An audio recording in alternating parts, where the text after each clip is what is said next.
Sigurado, ibabas mga kababayan, kukuyugin ng mga buses na troll farms. Ako nga mo, ayaw ako tantana, mga kababayan ng mga troll farms ng mga Duterte. Rafi Tulfo, nananawagan daw siya sa mga kapwa niya senador to proceed with the impeachment trial against Vice President Sara Duterte. Kailangan na niya na bigyan siya ng pagkakataon to prove. Tama po ang ating mga analysis. Parang si Digong. Kaya ipinipilit nilang walang jurisdiction tulad ng impeachment. Wala daw jurisdiction na yung 20th Congress. Para sa akin, ayaw ko ma-dismiss. Gusto ko talaga magkaroon ng trial para ma-prove niya sa kanyang sarili yung kanyang sinasabi ng innocent siya. Give her a chance, give her the day in court. Kasi kung ma-dismiss lang, so paano may mga allegations against her? Maraming nagpapagang mga balita at pagtalakay sa mga isyu ng lipunan. Pulsa, opinyon, banat at paglalantad sa katotohanan. Pulsa, what you see is what you get. You decide. Mga kababayan, si Dante Maravillas, Bicolano vlogger, broadcast journalist from Albay. May magandang balita ngayon po mula sa isang member ng Senado at uupong Senator Judge. Nagsalita na rin mga kababayan si Senator Rafi Tulfo kung ano yung kanyang posisyon sa impeachment laban kay Sara Duterte. Sabi ni Rafi Tulfo, kontra siya sa dismissal of VP Sara impeachment case. Dapat niya i-prove niya yung kanyang innocence. Sigurado, ibabas mga kababayan, kukuyugin ng mga buses na troll farms. Ako nga mo, ayaw ako tantana, mga kababayan ng mga troll farms ng mga Duterte. Kada post natin sa Facebook po, sa Facebook man lang, sa YouTube po, karamihan sa mga nanonood sa atin, mga kakampi natin, pero sa Facebook po, infested ng mga troll farms ni Sara. Karamihan mga kababayan na mga nagre-react, nakalak ang kanilang profile pic. Pagkatapos, kung mayroon man fake, mahilig talaga po sila sa fake. Tulad ng pinakalat na LA report na pagkamatay po ni Paulo Tantoco, sinasabit si First Lady Lisa Marcos. Nagpakalat pala nun si Bobby Tiglao. Mamaya, share ko sa inyo yung post ni Bobby Tiglao po. Dito muna tayo po sa balitang ito. Yan sabi ni Rafi Tulfo. Nananawagan daw siya sa mga kapwa niya senador to proceed with the impeachment trial against Vice President Sara Duterte. Kailangan na niya na bigyan siya ng pagkakataon to prove her innocence amid charges against her. Yan po ang matino, mga kababayan, na posisyon dapat dito sa impeachment case. Ituloy ang trial kung naniniwala po yung mga abogado ni Sara at si Sara mismo, pati mga kakampi niyang senador, na inosente ang Vice Presidente. Dapat sila ang manguna. Mas dapat silang excited na matuloy ang trial para ma-prove ni Sara Duterte yung innocence. Kasi kung dismissal po without trial, ang ibig sabihin niyan, cover up. Napakalinaw na cover up ang gustong mangyari ni Bato de la Rosa and other Duterte senators. Ang ibig sabihin po niyan, guilty si Sara Duterte. Kaya ang kanila pong sinusulong dismissal of the case because they're holding on technicalities. Pilit nilang ginagawa ng issue. Nasa totoo lang po, wala mang issue. Sila man lang ang gumagawa ng issue. Napakalinaw po, walang violation. Sa 1 year barul, pilit nilang pinipilipit ang issue sa impeachment, mga kababayan, para lang makaiwas si Sara Duterte. At nagtutulong-tulong sila, yung mga kaalyado sa Senado ni Sara Duterte, naalata tuloy talaga na guilty. Tama po ang ating mga analysis. Parang si Digong. Kaya ipinipilit nilang walang jurisdiction. Tulad ng impeachment, wala daw jurisdiction na yung 20th Congress. Kay Digong yung ICC, wala jurisdiction. At may resolusyon ng final yung tatlong mga senador niya seeking for house arrest ni Digong. Kung ano-ano na lang po. Tapusin muna ninyo itong trabaho ninyo bilang mga senator judges. Kasi ang mandato ng saligang batas, trial shall forthwith proceed. Kung ano-anong mga pinagagawa ninyong kalukuhan, mga resolusyon, mga kababayan tungkol kay Digong, na sigurado man lang pong ibabasura. Wala man yan bearing sa ating mga judges ng ICC. Sabi rito ni Tulfo, kasi for now, sinasabi nga niya na inosente siya. So let her prove na inosente siya. Mas maganda yung ma-prove niya na inosente sa pamamagitan ng trial. And then nakita ng mga senador na talagang inosente siya at kulang sa ebidensya, di ba mas maganda yon? Sabi niya po sa mga reporters. So ito yung reaksyon mga kababayan ni Raffy Tulfo as some senators and defense lawyers seek to dismiss the impeachment proceedings against Duterte. Pakinggan natin mga kababayan si Raffy Tulfo. Para sa akin, ayaw ko ma-dismiss. Gusto ko talaga magkaroon ng trial para ma-prove niya sa kanyang sarili yung kanyang sinasabing innocent siya. Give her a chance, give her the court. Kasi kung ma-dismiss lang, so paano yung mga allegations against her? Maraming mga allegations, di ba? O, paano mo po-prove yun? Paano masasabi sa taong bayan na inosente siya na lahat siya ay puro kataisip lamang kung hindi tayo magkaroon ng trial? Because doon sa trial, doon niya mo-prove yung kanyang innocence. At doon niya mo-prove kung siya ay guilty. Pero Senator Bato de la Rosa, sabi niya, pag nag-open yung 20th Congress, so ganyan, itatanong ay kung may jurisdiction ba yung 20th Congress, dapat daw establish muna. Sa tingin niyo, hindi na kailangan, dahil na-acquire niyo na yung jurisdiction. Mayroon ng jurisdiction. Hindi na napag-uusapan niya. Magkakaroon talaga ng hearing sa impeachment. It's just a matter of, siguro may mag-hearing, may mag-dismiss yan, o iba kasura. Now, I'm not for it. Ang gusto ko magkaroon ng panyan. Para ma-prove again, for the nth time, ma-prove ni Bibi Sara na siya innocent, like what she been saying and her attorneys and Campo na innocent siya. Mas maganda mag-prove niya innocent sa pamagitan ng trial, sa resulta ng trial versus mag-dismiss agad nila. Wala sa pagkakataon na mapakita sa taong bayan na siya malinis at yung mga aligasyon ay gawa-gawa lang. May we know how you are preparing for the impeachment, sir? Are you... So ayos, siguradong kukuyugin si Raffy Tulfo ng mga troll farms mga kababayan. O ngayon, dito tayo sa resolusyon na final ng mga Duterte senators. Yan o.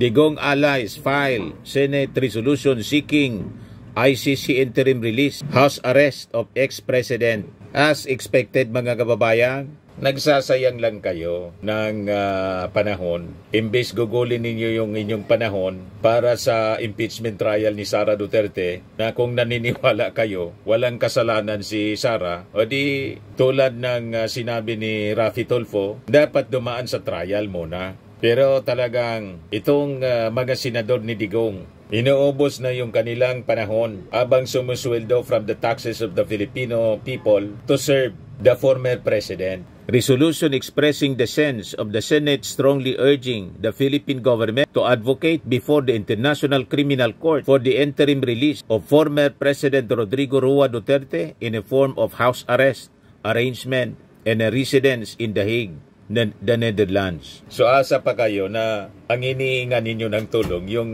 ating gobyerno. Yung gobyerno na walang tigil na inaalipusta ninyo. Inaalipusta ng amo ninyo at mga supporters. Kasama na kayo. Tapos, ang argumento ninyo ng mga abogado ni Digong, kidnapping. Pero gusto ninyo humingi ng tulong sa kidnapper. Saan ka pulutin yan mga kababayan? Saan ka nakakita na yung kidnapper na ina-accuse? Nagpasa pa sila ng resolusyon. Ewan ko kung makapasa to. Final pa man lang po. Full of contradictions talaga ang inyong mga isip. Ang sabi ninyo kinidnap. Ang nagpakidnap, yung ating Pangulong Bongbong Marcos, na siyang gobyerno ngayon, administrasyon ngayon. Pagkatapos, yung ina-accuse ninyong gobyerno nagpakidnap, hihingan ninyo ng tulong sa pamamagitan ng Senate resolution. Anong klaseng pag-iisip yan? Umaasa kayo sa gobyernong in-accuse ninyo ng kidnapping? Matutulungan kayo? Di ba? Patunayan na lang ninyo na kidnapper yung gobyerno. Yan muna ang dapat gawin ninyo. Yan o. Whereas former President Rodrigo Roa Duterte has been detained at The Hague, the Netherlands, by the ICC for more than 100 days awaiting trial for alleged crimes against humanity under Rome Statute in connection with his campaigns against illegal drugs. Whereas, during the pre-trial hearing, in the ICC last March 14, presiding judge Julia Moto said ICC's doctors assessed FPRRD's health upon his arrival in the detention center and found him to be fully mentally aware and fit, but the same doctors also agreed that FPRRD was not in a position to come to the hearing physically due to health problems. Kaya nga dapat nandun lang siya. Hindi mo kailangang i-house arrest o ilipat pa ng ibang bansa para sa panahon ng hearing, accessible lang siya, hindi na kailangang i-transport pa. Kasi nandyan na, nasa detention center na facility po, parang nasa 5-star hotel at may katabi pang hospital. Nandun mismo sa building ng ICC, yung hospital. So walang rason na ilipat ng detention center o i-house arrest. Makaduda po ang request nila. Unang-una, hindi nila nire-recognize ang jurisdiction ng ICC. Tumakas mga kababayan o itakas si Digong tulad ng nireveal ni Harry Roque na nang i-deliver si Digong, nag-stop over, di ba? Saan ba yun? Sa Dubai yata yun. Nag-stop over. Gusto mga kababayan na i-intercept sana para itakas. Mission impossible yung plano sana. Hindi nangyari kasi na-late si Sara. So malamang sa malamang, hindi pagbibigyan itong resolusyon nila. Unang-una, ang resolution addressed to the Philippine government na walang tigil na inaalipusta nila. Bakit mo pagbibigyan ang taong mapang-alipusta at mga mayayabang? Diba po, mga kababayan? Sabi dito, whereas more than 3 months into FRRD's detainment in the ICC detention center, while his family members who have visited him have assured the public that he remains in good physical and emotional condition, they have also shared the FPRRD has drastically lost weight due to appetite loss in the cold weather with his former spouse, even remarking that he is already weak, having difficulty walking, and is skin and bone, and does not look like his previous picture. Wala man pong pinapakita, kwento man lang po nila, magpakita muna ng actual pictures. Tapos dapat may attachment na medical doctor. Yung mahina na, dati naman pong mahina si Digong, nakatungkod na. By admission mismo ni Semerman, ni Elizabeth Semerman, matanda na niya kasi. So kung si Elizabeth Semerman, saka si Sara, hindi nag-aalala, hindi ko maintindihan, kayong mga senador ni Digong, iba man yung sinasabi, mas kayong nag-aalala. Si Sara Duterte nga, patawa-tawa lang. At sabi mismo ni Sara, okay na niya yun sa kanya, yung itsura niya. Tamang-tama niya kasi diabetic siya. So, magandaan niya yung pagpayat niya. Pagkatapos kayo, masyado kayong nag-aalala. O imang kayo. So, walang basing maayos. Baseless mga kababayan nitong resolusyon na pinail nitong tatlong mga senador. Yung mga claims nila po, mahirap pagbigyan. Unang-una, yung ating gobyerno po, wala man impluensya sa ICC. Kasi umalis si Digong sa ICC, hindi na tayo member. Sabi ng isang abogado, kung sanaan niya, hindi tayo umalis as member ng ICC, posible pa, napasama tuloy. So ngayon, it is not possible. Hindi na tayo member At wala tayong impluensya sa mga ICC judges. Alangan man, gamitin ng ating Pangulo yung impluensya. Ikorte yun It's not proper kahit dito sa local courts. Hindi pwedeng nangingialam sa independence ng korte ang sino man. Ito dapat na resolusyon ninyo, it should be written as a petition. At hindi dapat kayo ang gumawa nito, kundi yung abogado ni Digong mismo, si Kaufman, address to the ICC judges. Bakit hindi ninyo pagsabihan yung abogado ni Digong, usapin ninyo na mag-file ng petisyon? Ang ginagawa ninyo, gusto pa ninyong gamitin yung ating gobyerno. Ang gobyerno na ang Pangulo sinisiraan araw-araw ng mga amo ninyo. Paano kayo niyan pagbibigyan? Whereas FPRRD has been reported to have various medical conditions including Barrett esophagus, a disorder wherein the lining of the esophagus damaged by stomach acid. At marami pang iba, ang dami chronic back pains and migraines. And recently, Vice President Sara Duterte mentioned that he is diabetic, conditions that he continues to endure in his old age of 80 in solitude away from family and friends. Normal man po yon sa matanda. At saka may nag-aasikaso man sa kanya na nurse malapit sa ospital yun. Kalapit lang na nasa iisang building, yung hospital mismo. Kaya nga mas maganda siyang nandun kaysa sa house arrest. Kasi pag inas-arrest siya, malayo sa ospital, kailangan pang itakbo. O di lalong matutuluyan si Digong. Ang wish pa naman ng mga kapamilya ng mga na-AJ case, dapat humaba pa ang buhay ng dating Pangulo para to stand trial. Pero yung dating Pangulo, ang sabi ni Sara, na huling habili na i-cremate siya pag siya ay namatay. Baliktad nga po eh. Parang gusto nang takasan ni Digong agad-agad through death. Yung kanya dapat harapin na trial, gusto nang tumakas. Yung kaluluwa gusto nang tumakas. Sabi ng mga ipanalangin natin ang umaba pang buhay ni Digong. Baliktad nga po eh.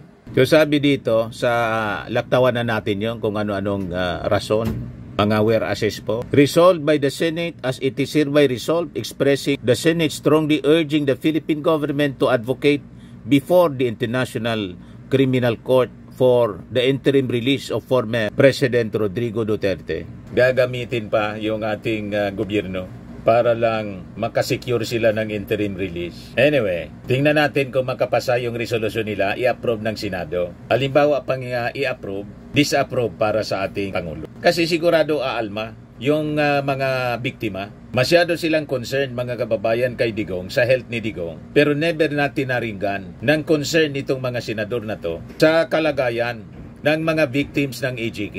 Yan ang problema sa kanila. Max framing and lifting cream, pinapahid po sa mga pulses in affected area. Mainam po sa paninigas ng mga kaso-kasuan.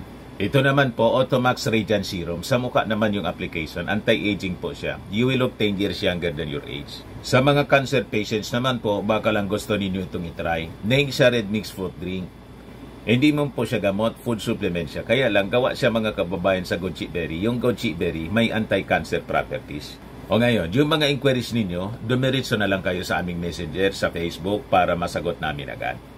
Ayos pa? Ayos na ayos niya, Mr. Maravilla. But anyway, ito po pala yung aming bagong product na binibenta online. I am worldwide amazing pure organic barley powdered drink mix from Australia. Negosyo to ng aking anak na architect entrepreneur Riz Maravillas. Ayan po. Kontakin na lang po ninyo siya, Riz Maravillas on Facebook. Ang mga health benefits niya, boost immunity, improves digestion, enhance energy levels, packed with antioxidants, prevent cancer.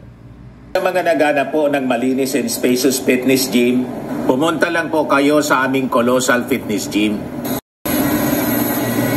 May Grab car rental din po kami. Ito naman po yung bago naming product na binibenta online. Eye Glow Serum, whitening po siya. Tingnan ninyo yung epekto sa aking anak na architect before and now. Yung mga inquiries po ninyo, dumiretso na lang kayo sa kanyang Facebook account, Riz Maravillas.